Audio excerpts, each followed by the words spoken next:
Manufacturing का हमारा question है A2 का, अक्टूबर नवंबर 2032 में आया है और आपको ऑलरेडी डाटा मैन्युफैक्चरिंग काउंट और इनकम सिर्फ बना के दी हुई है, जैसे मैंने कल क्वेश्चन डिस्कस किया था। लेकिन ये भी मैन्युफैक्चरिंग और इनकम स्टेटमेंट में कुछ एरर्स हैं, इनको ठीक करके आपने बनानी है। तो ये नया सवाल है, तो इसकी मैं आपको कुछ सॉल्व ये करवा रहा हूँ। तो देखते हैं क्या कहता है ये। FG Limited is a manufacturing business. The rate at which it accounts for factory profit has not changed for some years. यानी फैक्ट्री प्रॉफिट का रेट जो है वो कई सालों से चेंज नहीं हुआ। Inventory is valued at transfer price. जारी बात है, जब फैक्ट्री प्रॉफिट होता है तो इन्वेंट्री हमेशा ट्रांसफर प्राइस पर ही वैल्यू करते हैं, बाद में खत्म करते हैं फैक्ट्री प्रॉफिट को उसकी कॉस्ट में से। The company's accountant produced draft financial statement for the year ended 31st December 2019 as follows. Draft manufacturing count for the year ended 31st December 2019. Cost of raw material consume दी हुई है, direct labour है, prime cost आ गई, overheads आपने add करेंगे, फिर change in work in progress 1100 है। ये तो change in work in progress हो रही है, भला ये क्या हो रहा है? ये है increase in work in progress inventory, decrease in work in progress inventory. Opening ज्यादा है, क्लोजिंग कम है, कितने से? 1100 से, तभी तो ऐड हो रहा है। Decrease in work in progress inventory हो रही है 1100 से। Production cost of goods manufactured आ गई 1,40,000, फैक्ट्री प्रॉफिट आ गया 28,000 का, और 168,000 का हमारे पास ट्रांसफर प्राइस आ गई। ठीक है जी, तो जरा मुझे बताएंगे फैक्ट्री प्रॉफिट की परसेंटेज कितनी है? कैलकुलेटर के बताएंगे फैक्ट्री प्रॉफिट की परसेंटेज कितनी आ रही है, कैसे निकालेंगे हम? 28,000 divided by 1,40,000 into 100. 28,000 is the factory profit divided by 1,40,000 into 100। मैं डायरेक्टली कैलकुलेट कर लेता हूँ, that is will be equal to 20%, क्योंकि 1,40,000 का 20% निकाले तो 28,000 ही आता है। 28,000 divided by 1,40,000 into 100, yani 20% is the rate of factory profit, which will remain the same because it has not been changed since the last many years. It stood the same. It has remained the same. Revenue दिया हुआ आपको, inventory दी हुई, opening inventory 36,000 की, transfer price ऊपर से लिखी है, देखिए मार्केट वैल्यू गुड्स प्रोड्यूस्ड ऊपर निकाली है ना 168 की, वही नीचे यूज की उसने। क्लोजिंग इन्वेंट्री माइनस की है, कॉस्ट ऑफ सेल्स आ गया, जीपी आ गया, फैक्ट्री प्रॉफिट ऐड करेंगे 28,000, ऊपर वाला, ऊपर वही 28,000, और change in provision fund less profit 1,000 उसने ऐड किए, जो कि शायद ठीक ना हो। डिस्ट्रीब्यूशन कॉस्ट है, एडमिनिस्ट्रेटिव एक्सपेंसेस हैं, और प्रॉफिट फॉर द ईयर उसने निकालना है। Explain 2 reason why a factory profit is added in an income statement. जी, factory profit is added in income statement because in manufacturing count we used to add factory profit in manufacturing count, which will lead to increase in the gross profit, or sorry, which will lead to decrease in the gross profit. So we have to add factory profit in the income statement. क्योंकि हम manufacturing count में add करते हैं ना, उसके से cost of cell ज्यादा हो जाती है, जीपी कम हो जाता है, तो हमें ऐड करना पड़ता है फैक्ट्री प्रॉफिट। एक तो वजह ये है। दूसरी वजह क्या हो सकती है फैक्ट्री प्रॉफिट के हमें इनकम स्टेटमेंट में ऐड करने की, कि अपने फैक्ट्री मैनेजर्स की एफिशिएंसी को, पर्सनल्स को चेक करने के लिए हम बनाते हैं ना असल में, so that we can differentiate between factory profit and manufacturing profit, ताकि हम फैक्ट्री प्रॉफिट और मैन्युफैक्चरिंग प्रॉफिट को डिफरेंशिएट कर सकें। टोटल प्रॉफिट तो पता चल जाता है हमें, लेकिन फैक्ट्री प्रॉफिट और मैन्युफैक्चरिंग प्रॉफिट को अलग अलग तो पता नहीं चलता ना। इनकम स्टेटमेंट आगे पता चलता है कि फैक्ट्री प्रॉफिट कितना था और इनकम स्टेटमेंट का ऑफिस का प्रॉफिट कितना था। After the preparation of the draft financial statement, the following errors were discovered. कहते हैं जी, the rent expense 60,000 should have been split 70,000 factory, 10% distribution and 20% office. In error, it had been split 50% factory, 10% distribution and 40% office. मैं repeat कर रहा हूं दोबारा, मुझे बताएं 60,000 का 70% कितना आता है? 42,000। आपको फैक्ट्री ओवरहेड में रेंट की जो अमाउंट ऐड करनी थी ना, वो आपने ऐड करनी थी 42,000, लेकिन 42,000 ऐड करने की जगह आपने इसका 60,000 का कितना ऐड कर दिया हुआ है? 50%, आपने 30,000 ऐड कर। तो आप 30,000 माइनस करेंगे और 42,000 ऐड करेंगे, तो आपकी अमाउंट ऑटोमेटिकली करेक्ट हो जाएगी। डिस्ट्रीब्यूशन के अंदर रेंट की कोई गलती नहीं है, डिस्ट्रीब्यूशन को कह रहा है 10% डिस्ट्रीब्यूशन में जाना है और आगे भी 10% ही जाना है, तो इसमें कोई प्रॉब्लम नहीं है। ऑफिस एक्सपेंसेस के अंदर उसने कहा है कि 70% कह रहा है 20% जाना था ऑफिस में। 60,000 का 20% यानी कितना बनता है? 12,000। आपने कितना डाल दिया है? 24,000। तो 12,000 ऐड करेंगे, 24,000 माइनस कर देंगे आप एडमिन एक्सपेंसेस के अंदर बाद में जाके। An item of factory machinery cost 50,000 had been bought on 1st January. This had been recorded in error as office equipment. Factory machinery को आपने ऑफिस में लिख दिए, इसका मतलब है फैक्ट्री मशीनरी आपने फैक्ट्री में इसकी कॉस्ट चार्ज नहीं की होगी, इसका मतलब है फैक्ट्री मशीनरी की डेप्रिसिएशन भी आपने फैक्ट्री ओवरहेड में लिखी नहीं होगी। फैक्ट्री मशीनरी कितने की है? 50,000 की, उसका आप निकालेंगे कितने परसेंट? 20%, 10,000 आपकी डेप्रिसिएशन आ जाएगी फैक्ट्री मशीनरी। ठीक है जी। एंड ऑफिस इक्विपमेंट एट 10% पर एनम, ऑफिस इक्विपमेंट पर डेप्रिसिएशन जो है वो कह रहा है 10% है पर एनम जो है निकलेगी। आपने उसको ऑफिस इक्विपमेंट में रख के 10% यानी 5,000 चार्ज कर दी हुई है गलती से, जो कि ऑफिस में नहीं आनी थी। An error had occurred in counting the inventory of finished goods at the year end. The value in the draft financial statement was based on an inventory of 5,000 units, but in fact there were only 4,000 units. Calculate for the year ended 31st December the correct value for the production cost of goods. उसने कहा निकालनी है आपने, और the correct value of factory profit कहते हैं निकालें, और उसके बाद आगे पार्ट्स हैं जो हम सॉल्व करेंगे। सबसे पहले इन्वेंट्री के बारे में जो थर्ड पॉइंट है उसको जरा गौर करते हैं। थर्ड पॉइंट पे अगर आप गौर करें तो क्या कह रहा है, तो क्या ये रहा है कि इन्वेंट्री ऑफ फिनिश गुड जो है वो आपने कैलकुलेट की है based on inventory of 5,000, but in fact there were only 4,000 units. आपने 5,000 यूनिट्स पर कैलकुलेट करके लिख दी हुई है, जबकि असल में यूनिट्स आपके कितने थे? 4,000 थे। तो हम देखते हैं इन्वेंट्री की वैल्यू हमें कितनी दी हुई क्लोजिंग इन्वेंट्री की। अगर आप देखें तो क्लोजिंग इन्वेंट्री की वैल्यू कितनी दी हुई हमें क्वेश्चन में, फिनिश गुड्स की 30,000। तो ये जो 30,000 की इन्वेंट्री की वैल्यू है गलती से उन्होंने कितने यूनिट्स पर ले ली हुई है? 5,000 यूनिट्स पर। तो ये कितना यूनिट कितना आ गया? 6 का, जबकि असल में आपके यूनिट्स थे कितने? 4,000। तो वैल्यू कितनी लिखनी चाहिए थी आपको? 24,000। ये गलती आपने की है। 30,000 की जगह आपको कितना लिखना है? 24,000, क्योंकि आपने 5,000 यूनिट्स के हिसाब से वैल्यू चार्ज कर दी हुई है पर यूनिट के हिसाब से, जबकि आपकी वैल्यू 4,000 यूनिट्स की बननी चाहिए। तो 30,000 डिवाइड बाय 5,000 6 आ जाएगा इंटू 4,000, तो आपका 24,000 वैल्यू आएगी क्लोजिंग इन्वेंट्री की। इसको लिख लें, मैं आगे चलता हूँ। ठीक है, सही है, आगे चलते हैं। अब हम 30,000 जो है वो 5,000 यूनिट्स की वैल्यू है, तो 30,000 को डिवाइड करेंगे 5,000 से तो एक यूनिट की वैल्यू 6 आएगी, जबकि यूनिट्स 5,000 थे ही नहीं, वो तो 4,000 थे। तो 6 इंटू 4,000 करेंगे तो 24,000 आ जाएगी, कम हो जाएगी ना, क्योंकि आपने वैल्यूएशन की है 5,000 यूनिट्स के हिसाब से। आपने 6 को मल्टीप्लाई किया हुआ 5,000 से तो 30,000 लिखा है, जबकि आपको 6 को मल्टीप्लाई करना था 4,000 से, 24,000 आनी थी। ये उसने क्वेश्चन में बताया है कि आपने इन्वेंट्री को इस तरीके से लिख दिया है। देखें दोबारा पढ़ लें। An error occurred in counting the inventory of finished goods. Counting में गलती आई, यानी आपने वैल्यू इन ड्राफ्ट फॉर्म बहुत based on inventory of 5,000 units पे बेस्ड है, जबकि होने कितने चाहिए थे? In fact there was only 4,000 units. Okay, तो रिवर्स ही की है हमने। 30,000 जो है वो कितने यूनिट्स की कॉस्ट है? 5,000 की, उसको डिवाइड किया 30,000 की तो 6 आ गए एक यूनिट की कॉस्ट, और यूनिट्स असल में कितने हैं? 4,000, उससे मल्टीप्लाई कर देंगे तो 24,000 आ जाएंगे। तो पर यूनिट कॉस्ट तो चेंज नहीं होती ना, आपको पता है, तो सेम रहनी है, पर यूनिट तो सेम ही रहनी है ना आपकी, यूनिट्स चेंज हो रही है ना, काउंटिंग में फर्क आया है, पर यूनिट कॉस्ट में फर्क नहीं आया।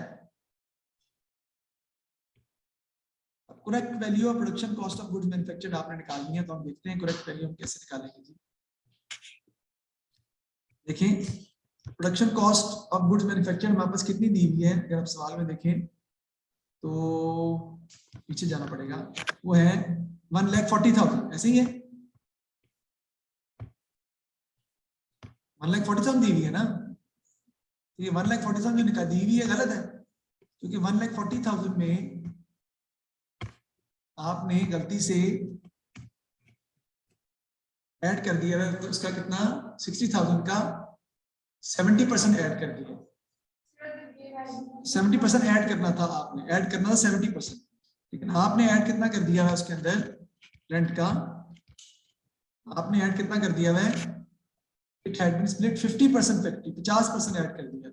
1,40,000 में से माइनस कर देंगे आप 30,000 और प्लस कर देंगे हम 42,000, तो एक तो ये करेक्ट हो जाएगा जो कि रेंट की अमाउंट है। उसके बाद डेप्रिसिएशन का प्रॉब्लम है। डेप्रिसिएशन आपने चार्ज कर दी हुई है 50,000 पे, आपने चार्ज करनी थी 20%, फैक्ट्री मशीनरी पे जो कि आपने चार्ज की नहीं हुई। यहाँ पर आपको क्या करना पड़ेगा, 10,000 ऐड करना पड़ेगा, जो कि डेप्रिसिएशन है किसकी, फैक्ट्री मशीनरी की, आपको चार्ज करनी पड़ेगी। मैं यहाँ पर मजीद ऐड कर दूंगा प्लस 10,000, तो मेरे पास फैक्ट्री कॉस्ट ऑफ प्रोडक्शन की करेक्ट वैल्यू जो है वो आ जाएगी। अगर दोबारा गौर से सुन लें, अगर आपको कंफ्यूजन हो रही है थोड़ी सी भी, तो देखें सवाल में ये जो ओवरहेड्स दिए हुए ना, ओवरहेड्स, इन ओवरहेड्स के अंदर 30,000 ज्यादा लिखा हुआ है, 30,000 इसमें एक्स्ट्रा आपने जो गलत चार्ज किया हुआ है, जबकि आपने चार्ज कितना था, करना था 42,000। तो माइनस करेंगे 30,000 प्लस करेंगे 42,000 और फिर इसमें मजीद ऐड कर देंगे जो फैक्ट्री मशीनरी की डेप्शन है जो नहीं लिखी, तो फैक्ट्री ओवरहेड की असल अमाउंट आएगी। तो मैंने डायरेक्टली 1,40,000 में कर दिया एडजस्ट, बात तो एक ही है, क्योंकि फैक्ट्री प्रोग्रेस में तो गलती नहीं है। आप इसमें इसको सेटल करके भी सॉल्व कर सकते हैं, लेकिन उस सूरत में आपको प्राइम कॉस्ट में ऐड करनी पड़ेगी अमाउंट ऑफ 1100 भी ऐड करनी पड़ेगी, तो आपकी वैल्यू सही है। जब आप 1,40,000 में डायरेक्ट 30,000 ऐड करते हैं, सॉरी माइनस करते हैं, प्लस करते हैं 42,000 और फिर ऐड करते हैं 10,000, तो आप डायरेक्टली भी फाइंड कर सकते हैं। ये आपकी अपनी मर्जी है कि आपने कौन सा मेथड अडॉप्ट करना है। बताएं क्या आता है आंसर इसका, 1,40,000 माइनस 30,000 1,10,000, 1,10,000 प्लस 42,000 1,52,000 और प्लस 10,000 क्या आएगा 1,62,000 आपके आगे कॉस्ट ऑफ गुड्स मैन्युफैक्चर्ड। समझ आ गई। अब इसका 20% क्या है, फैक्ट्री प्रॉफिट होगा ना, है ना, क्योंकि रेट तो हमने पहले निकाल लिया था कि 20% आता है, इसका 20% निकालने कितना आता है फैक्ट्री प्रॉफिट 32,400, ये हमने फैक्ट्री प्रॉफिट निकाल लिया। अब देखते हैं वापस सवाल में जाते हैं, देखिए उसने क्वेश्चन में हमें क्या मांगा हुआ है। कहता है जी the correct value of the production cost of goods manufactured, वो निकाल लिया आपने 1,62,000। Correct value of factory profit 20% ले लिया, वो भी आ गई कितनी 32,400। अब prepare the year ended 31st December the correct provision for unrealized profit account। अब provision for unrealized profit account बनाने जा रहा हूं करेक्ट वाला, बताऊं मैं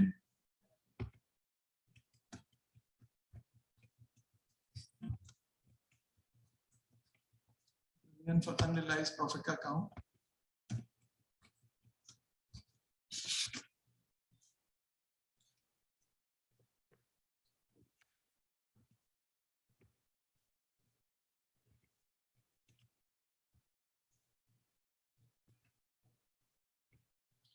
इधर आपका आ जाएगा क्रेडिट साइड पे ब्रॉट डाउन, इधर आपका आ जाएगा कैरी डाउन। ठीक है जी, देखते हैं जी ब्रॉट डाउन कितने हैं, फैक्ट्री प्रॉफिट कितना है हमारा बेटा, कितने परसेंट है 20%। क्लोजिंग ओपनिंग इन्वेंट्री दी, इन्वेंट्री ओपनिंग कितनी है जी, बिल्कुल 36,000 जो है वो किस पर है, ट्रांसफर प्राइस पे। इसमें प्रॉफिट अगर निकालना तो कैसे निकालेंगे, इनटू 20 डिवाइडेड बाय 120, तो कितना आ जाएगा भाई ये 6,000। इसी तरह इसका निकाल लेंगे, ये असल वैल्यू इसकी 24,000 है, उस पर निकालेंगे 20 डिवाइड बाय 120, तो इसका प्रॉफिट आ जाएगा कितना आ जाएगा जी 4,000। चेक कर लें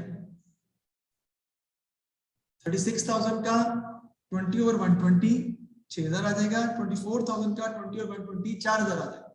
ओके, अब प्रोविजन फॉर अनरियलाइज्ड प्रॉफिट का अकाउंट आप बनाएंगे जी, ये 30,000 को डिवाइड करेंगे आप 5,000 से, क्योंकि आपने 5,000 यूनिट्स के हिसाब से लिखा हुआ है, जो आंसर रहेगा पर यूनिट्स को मल्टीप्लाई करेंगे 4,000 से, that is the value of closing inventory which is 24,000। इसलिए मैं पहले भी बताया था ताकि, क्योंकि वो थोड़ा मुश्किल पॉइंट था। तो यहाँ पे कितना आ जाएगा 6,000, इधर कैरी डाउन में कितना आ जाएगा जी आपका 4,000,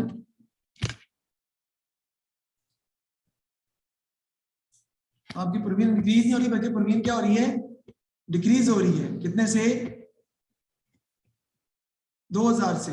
2,000 आपको फैक्ट्री प्रॉफिट में क्या करना पड़ेगा, ऐड करना पड़ेगा income statement,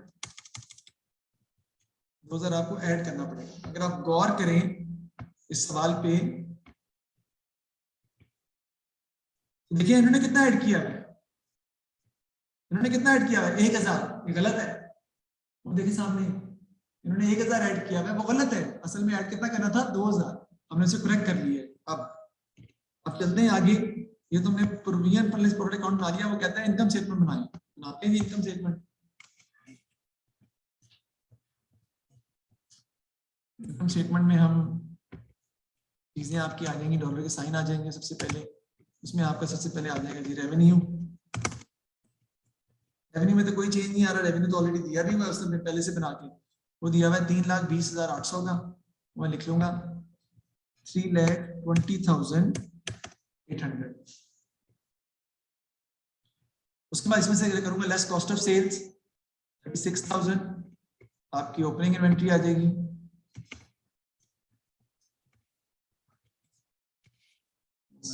cost of sales सबसे पहले आपकी आ जाएगी जी opening inventory of finish goods.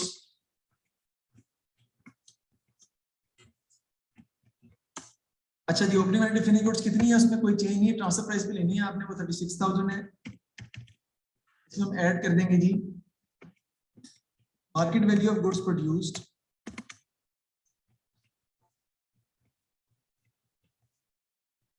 वो हमने कितनी निकाली थी याद करें, कुछ याद है?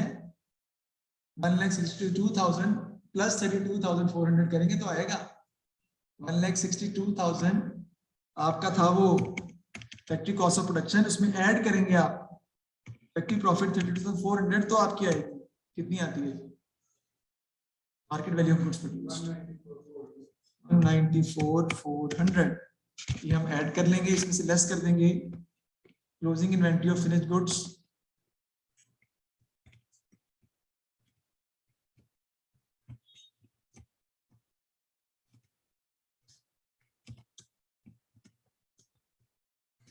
वो कितनी है जी हमारी, आपको पता है वो 24,000 है, हम निकाल चुके हैं ऑलरेडी,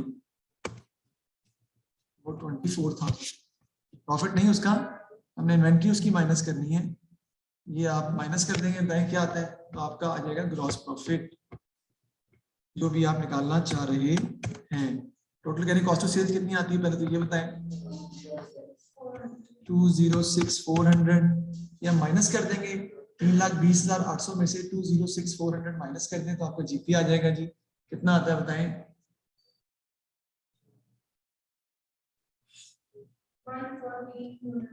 114,400 जीपी आ जाएगा। इसके अंदर हम एडजस्टमेंट कर सकते हैं, जिसकी ऐड कर देंगे जी हम फैक्ट्री प्रॉफिट कर सकते हैं, पहले भी कर सकते हैं, और क्या ऐड कर देंगे, add decrease in provision, factory profit कितना है हमारा 32,400 का, प्रोविजन हमारी कितनी दी हुई है जी 2,000 की, वो निकाली हमने प्रोविजन फ्रॉम लेस प्रॉफिट के अकाउंट से हम फाइंड आउट कर चुके हैं, ये आपका आ जाएगा 34,400,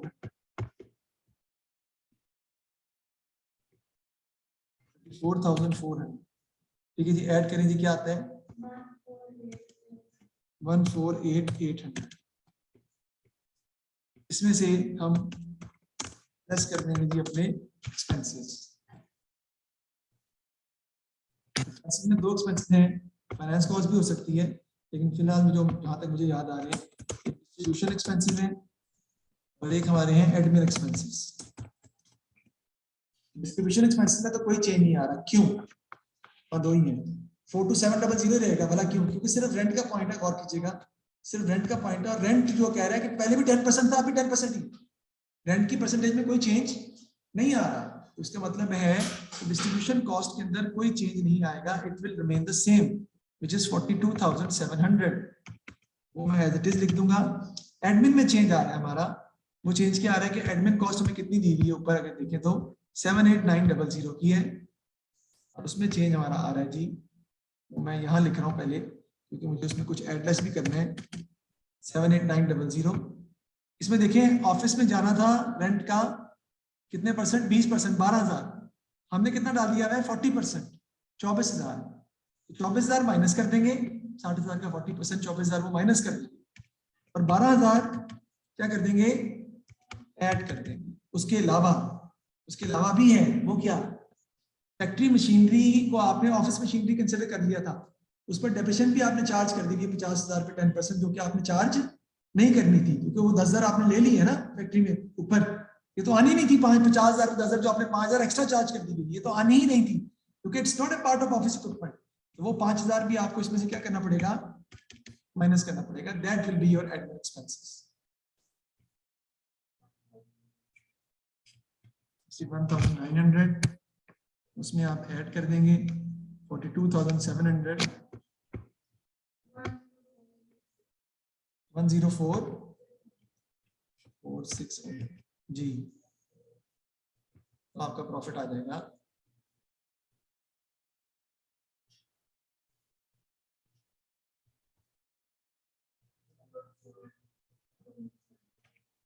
44,200. That is basically your profit for the year. आप देखिए कोई सवाल इतना मुश्किल नहीं था, लेकिन उसने थोड़ा सवाल हटके बनाया और डिफरेंट वेरिएशन के साथ उसने सवाल बनाया। सवाल इतना मुश्किल नहीं था। I think we have taken hardly 20 minutes to solve the question. Even that I am solving it and I am also making you understand. इतना कोई लेंथी क्वेश्चन नहीं था ये, 20 मिनट में हमने सॉल्व किया है। तो अभी इसका दूसरा पार्ट आगे भी देखते हैं कि क्या वो पार्ट और क्या कह रहा है। तो करेक्ट प्रोविजन फॉर अनलाइज्ड प्रॉफिट बना, correct income statement. One of the directors suggested that the company should stop accounting of factory profit. Advise the director whether or not he should stop accounting of factory profit. Justify your answer. Factory profit जो हम करेंगे क्यों? Because एक तो ये कि उससे हम फैक्ट्री का प्रॉफिट सर्टेन कर सकते हैं कि फैक्ट्री कितना प्रॉफिट हमें दे रही है और ऑफिस कितना प्रॉफिट हमें कमा के देगा। फिर फैक्ट्री मैनेजर की एफिशिएंसी बढ़ती जाती है ना, परफॉर्मेंस की। फैक्ट्री परफॉर्मेंस की एफिशिएंसी के लिए बनाते हैं हम, उनको बोनस और इंसेंटिव्स हम दे सकते हैं। इसी बेसिस के ऊपर इफेक्टिव प्रोडक्ट बचा जाए। बस ये उसमें लिखना है आपने। ये क्वेश्चन था कि हमने वो सॉल्व वो किया है।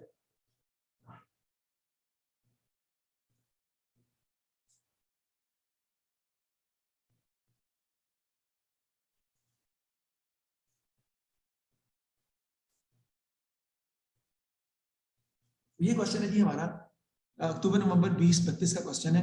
बड़ा इंपॉर्टेंट क्वेश्चन था और हमने इसको अच्छे तरीके से जो है वो सॉल्व करके देखा है। अब हम चलते हैं इससे आगे क्वेश्चन की तरफ। मजीद ये ठीक है, वो क्वेश्चन है अक्टूबर नवंबर 1832 का।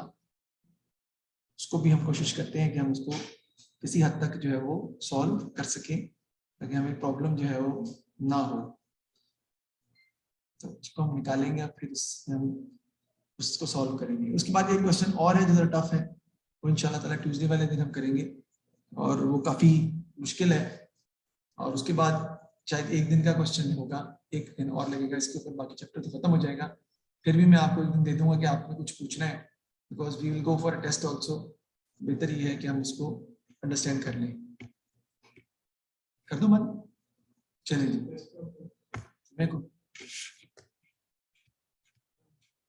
अगले जुम्मे को पार्टनरशिप चेंजेस का भी टेस्ट है, वो भी दे दो। तैयारी तो खैर नहीं होगी लेकिन दे दो खैर। ये इसका अच्छा देखिए, it is considered useful. Next question से अगला, it is considered useful for a business to record all its manufacturing cost separately in a manufacturing account. Answer the following question in the question paper. Questions are printed here for reference only. State 3 reason why it is useful to a business to record the manufacturing cost in this way. Manufacturing account में हम manufacturing cost जो record करते हैं वो कहता है उसको useful क्यों है? Because we will be able to know that how much cost has been incurred in producing the manufacturing the goods. It is used to fix the selling price भी fix कर सकते हैं इससे हम अपने फैक्ट्री का प्रॉफिट और office के प्रॉफिट को भी फाइंड आउट कर सकते हैं अगर मैन्युफैक्चरिंग कॉस्ट हमें पहले से पता हो। ये सारी चीजें ST Limited is a manufacturing business that makes single product. It provided the following information. Factory profit had been accounted for at 20% on cost for some years. In factory profit 20% है. The company earned a uniform gross profit margin of 40%. Sales for the year is 8 lakh. The provision for unrealized profit for the year was as follows. Provision for unrealized profit का account बना के दिया है आपको, Brodmann भी दिया है, उसका कैरेक्टर भी दिया है, इनकम स्टेटमेंट भी दी हुई है। Prepare the trading account section of the income statement. Or the following information was available for the year ended 31st December. Prime cost value of work in progress decreased by summarize manufacturing account कहता है और फिर कहता है calculate profit भी करें कि profit हमारा जो है कितना जनरेट हो रहा है। इस क्वेश्चन को जल्दी से हम सॉल्व करते हैं, आसान है, कोई इतना मसला नहीं इसके अंदर। ट्रेडिंग अकाउंट कहता है कि हमें बनाना है, तो मैं ट्रेडिंग अकाउंट आपको बना के दिखाता हूँ। अभी ये जो हमने क्वेश्चन अभी सॉल्व किया है ये हमारा है का क्लोज। ये क्वेश्चन हमारा आ गया और इसमें हम बना रहे हैं क्या जी, इनकम स्टेटमेंट। इनकम स्टेटमेंट में सबसे पहले आपको पता है डॉलर के साइन दो बना लेते हैं हम। सबसे पहले स्टार्ट किससे करते हैं जी, हम रेवेन्यू से। रेवेन्यू हमें क्वेश्चन में अल्हम्दुलिल्लाह दिया हुआ है, हम वहीं से इसको देख लेंगे। देखिए रेवेन्यू कितना दिया हुआ है, sales for the year is 8 lakh, 8 lakh sales है आपकी। हम लिख लेंगे आगे हमारी सेल जो है वो 8 लाख है। 1 1 2 3 4 5, इसमें से लेस कर देंगे हम cost of sales. Cost of sales हमें नहीं पता, मुझे भी पता है कि हमें नहीं पता, टेंशन लेने की जरूरत नहीं है। सबसे पहले आपका क्या आ जाएगा जी, opening inventory of finished goods. इस पे ट्रांसफर प्राइस पे नहीं मालूम, add market value of goods produce या transfer value of goods produced, एक ही बात है। लेस कर देते हैं इसमें से हम closing inventory of finished goods. ठीक है जी, जो भी हमारा आता है इसका आंसर वो हम इसमें से माइनस कर देते हैं, तो आपका आ जाता है जीपी जी। अब ये जो जीपी है ना बेटा जी, ये हमें क्वेश्चन में उसने दिया है। सर वो कैसे, देखिए कहता है कि 8 लाख अगर आपका सेल्स है तो पॉइंट नंबर 2 में उसने बताया है रोहान की company earned uniform gross profit of 40%। Gross margin है, मार्जिन सेल्स पे होता है, तो 40% आपके 8 लाख का 40% जीपी है। जीपी तो हमने निकाल लिया अल्हम्दुलिल्लाह आसानी के साथ। 8 लाख का 40% निकालें आप, multiply by 40%, you will get your GP which is 3,20,000। Minus कर दें 8 लाख में से 3,20,000, तो आपकी कॉस्ट ऑफ सेल्स आ जाएगी। कितनी आती है बताएं,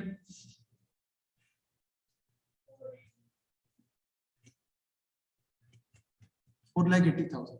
ओके हो गया जी। अब बात करते हैं जी opening inventory of finished goods के हवाले से कि वो कैसे निकाली जाए। वापस चलते हैं अपने सवाल की तरफ, इधर आते हैं हम, इधर आते हैं। देखो हमारे पास, मुझे बताएं फैक्ट्री प्रॉफिट की परसेंटेज कितनी है मलाइका, फैक्ट्री प्रॉफिट की परसेंटेज कितनी है, 20%। इसका मतलब है ये बैलेंस ब्रॉड डाउन जो लिखा हुआ है 10,000, ये है फिनिश्ड गुड्स ओपनिंग इन्वेंट्री का प्रॉफिट। यानी this 10,000 is equal to 20% of finished goods opening. Okay है ना। फिनिश गुड्स ओपनिंग कितनी आ जाएगी कॉस्ट पे, is equal to 10,000 divided by 0.2। आपकी फिनिश गुड्स ओपनिंग आ जाएगी, कितनी आ जाएगी जी बताएं, 10,000 को डिवाइड कर दे 0.2 से, कितना आ जाएगा जी, 50,000। रोहान मेरी जान 50,000 का 20% निकालें तो कितना आता है, 10,000 ही आता है। 50,000 ही ओपनिंग इन्वेंट्री थी जिसका 10,000 10% निकाला था तो 10,000 आ गया। अब इसकी ट्रांसफर प्राइस निकालने के लिए 50,000 में 10,000 क्या कर देंगे हम, ऐड कर देंगे, तो आपके पास फिनिश गुड्स ओपनिंग की ट्रांसफर प्राइस आ जाएगी, कितनी आ जाएगी 60,000। ऐसे मैंने 60,000 फिनिश गुड्स ओपनिंग की ट्रांसफर प्राइस फाइंड कर ली, जो मैं यहां लिख दूंगा बड़े ही आराम से। इसकी अमाउंट कितनी है 60,000। अब क्लोजिंग की बात कर लेते हैं। क्लोजिंग जो है वो हमें दिया हुआ है 12,000, प्रॉफिट उसका 12,000 दिया हुआ है क्लोजिंग। तो जो 12,000 है that is equal to 20% of finished goods closing.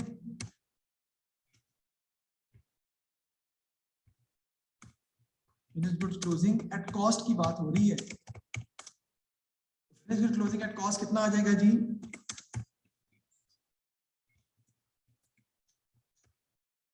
Is equal to 12,000 divided by 20%, कितना आता है जी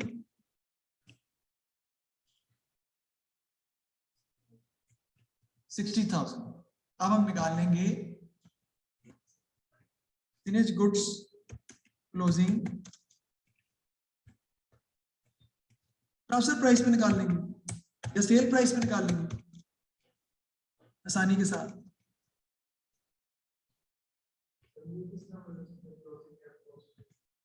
क्योंकि 20% तो कॉस्ट पे लेना है ना आपने, फैक्ट्री प्रॉफिट मार्कअप नहीं दिया हुआ, तो वो जारी बात है कॉस्ट पे ही होगा। उसके बाद जब हम ऐड करेंगे तो सेल प्राइस आएगी ना, 12,000 ऐड कर दें तो ये आपके पास कितनी आ जाएगी, 72,000, जो मैं यहाँ लिख दूंगा क्योंकि मुझे पता चल गई है कि ये अमाउंट जो माइनस होनी है यहाँ से वो 72,000 की है। अब ये 4,80,000 में से माइनस कर दें और 60,000 जो है वो ऐड 72,000 ऐड कर दें और 60,000 माइनस कर दें तो आपके पास market value of goods produce जो है वो आ जाएगी। अच्छा 72,000 का 20 और 120 निकालें, वो 12,000 ही है। 60,000 का 20% निकालें 12,000, लेकिन 72,000 का 20 और 120 वो भी 12,000 है, तो मार्जिन उस पर लग रहा है ना, मार्कअप 60,000। कैलकुलेट करें जी क्या आता है ये,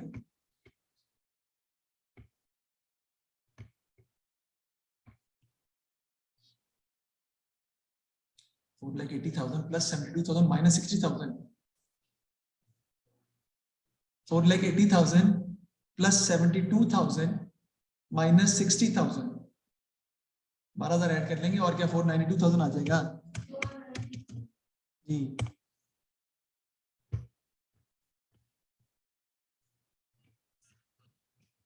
नहीं जी, ये हमने जी की तक फाइंड कर दिया। आगे कहता है जी आपने इसमें हम क्या कर देते हैं, ऐड कर देते हैं फैक्ट्री प्रॉफिट। देखते हैं सवाल में मजीद वो क्या कह रहा है। ट्रेडिंग सेक्शन बनाने को कहा था वो बना दिया हमने, ओके वो तो बन गया ना। अब कहता है कि मैन्युफैक्चरिंग काउंट कहता है बनाए, प्राइम कॉस्ट दी हुई है, समराइज मैन्युफैक्चरिंग काउंट कहता है बनाए, तो बहुत ही आसान है। प्राइम कॉस्ट में हम फैक्ट्री ओवरहेड्स जो है वो ऐड कर देंगे, तो फैक्ट्री ओवरहेड्स तो हमें क्वेश्चन में शायद दिए ही नहीं हुए है ना, नहीं दिए है ना फैक्ट्री ओवरहेड्स, कि दिए हमें तो नजर नहीं आ रहे। This account should include total factory overheads, हम खुद अकाउंट में फैक्ट्री ओवरहेड इंक्लूड कर लेंगे, कैसे करेंगे वो मैं आपको समझाता हूं। मैन्युफैक्चरिंग काउंट बना लेते हैं हम। स्टार्ट हम इसको किससे करेंगे जी, प्राइम कॉस्ट से। जी प्राइम कॉस्ट कितनी दी हुई है क्वेश्चन में, देखते हैं। प्राइम कॉस्ट हमें दी हुई है जी 2,50,000, 2,50,000 इज द प्राइम कॉस्ट।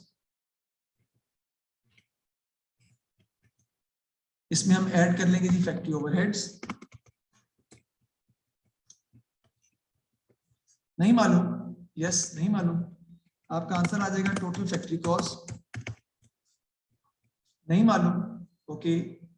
इसमें जो वर्क इन प्रोग्रेस डिक्रीज हो रही है, तो मैंने बता दिया था उस दिन आपको अच्छी तरह समझा दिया था कि वो क्या हो जाएगी, ऐड हो जाएगी, add decrease in work in progress.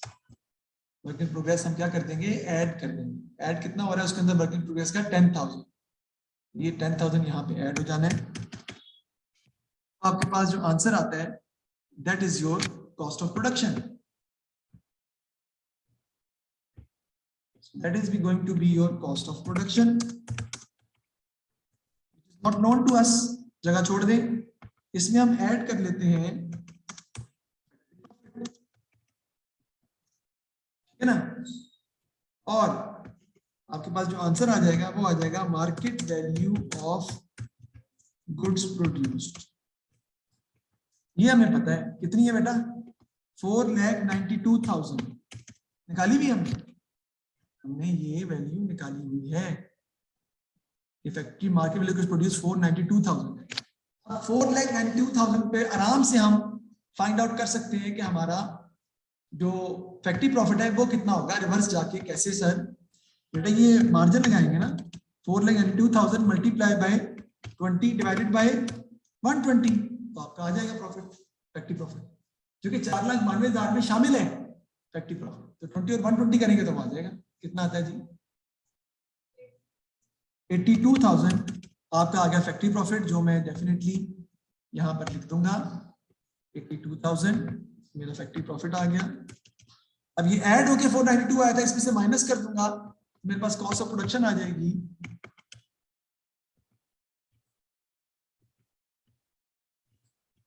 4,10,000।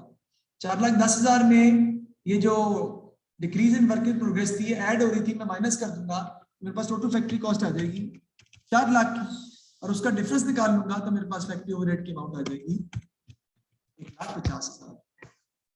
And that is how I am going to complete the manufacturing account. 1,50,000 is basically the difference of 4 lakh and 2,50,000, और उसकी मदद से मैंने आसानी से फैक्ट्री ओवरहेड्स के अमाउंट जो है वो फाइंड आउट कर लिए.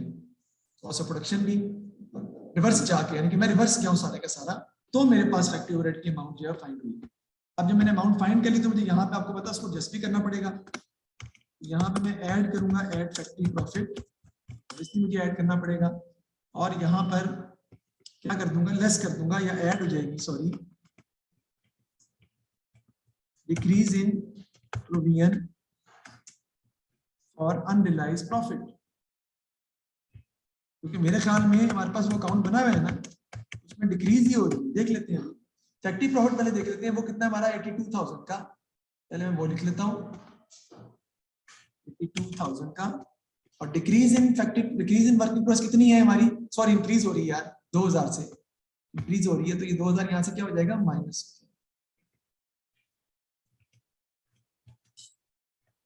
माइनस हो जाएगा. तो ये आपका कितना आ जाएगा जी, 80,000.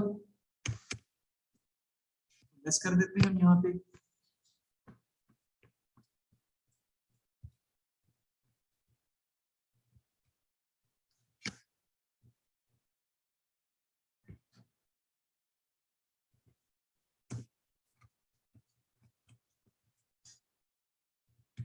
Increase in provision for unrealised profit minus कर देंगे, ये आपका 80,000 आ जाएगा. इसको हम ऐड कर देंगे तो आपका जीपी जो है वो एक्चुअल पे चले जाएगा, यानी कि जो असल जीपी है वो कितना आ जाएगा आपके पास बेटा, 4 लाख. अब ये 4 लाख का जो जीपी है इसको हम सॉल्व कर लेते हैं मजीद.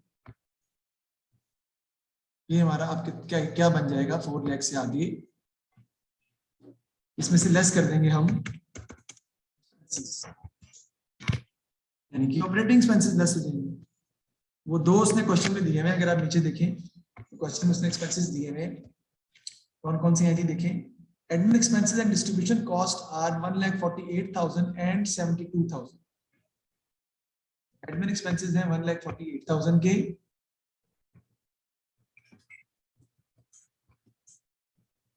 ये आ जाएगा जी 1,48,000, और डिस्ट्रीब्यूशन एक्सपेंसेस हैं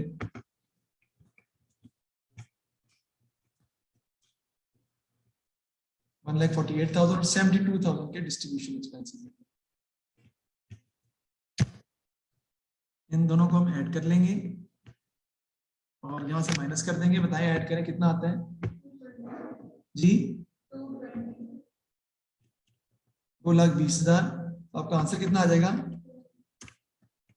1,80,000, and that is your profit for the year. हमने फाइंड आउट कर लिया है. इस क्वेश्चन के अंदर भी थोड़ा सा रिवर्सल हम गए हैं, जारी बात है.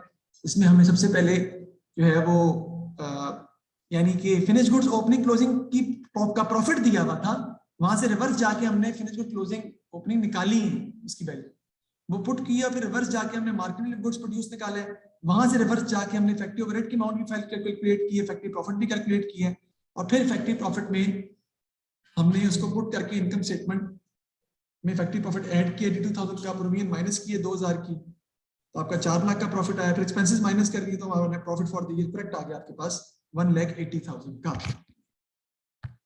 ये हमने सॉल्व कर लिए. तो इस तरीके से हमने इस क्वेश्चन को सॉल्व किया. देखिए इसमें कोई मसला है तो मुझे बता दें, दोबारा रिपीट कर देता हूँ. ये टेक्निकल क्वेश्चन है जो कि हमने मैन्युफैक्चरिंग के सॉल्व किए. इसी तरह और क्वेश्चन है जो कि हम सॉल्व करेंगे मैन्युफैक्चरिंग के. ट्यूसडे वाले दिन भी 1-2 जो मजीद रह गए हैं, बाकी मैंने तकरीबन करवा दिए. मैं बता देता हूँ कौन से रह गए हैं. तो इसमें कोई मसला यहाँ तक तो पूछ लें, otherwise I am going to complete the lecture. Thank you very much. हाँ समझ आ गई है कैसा दिया.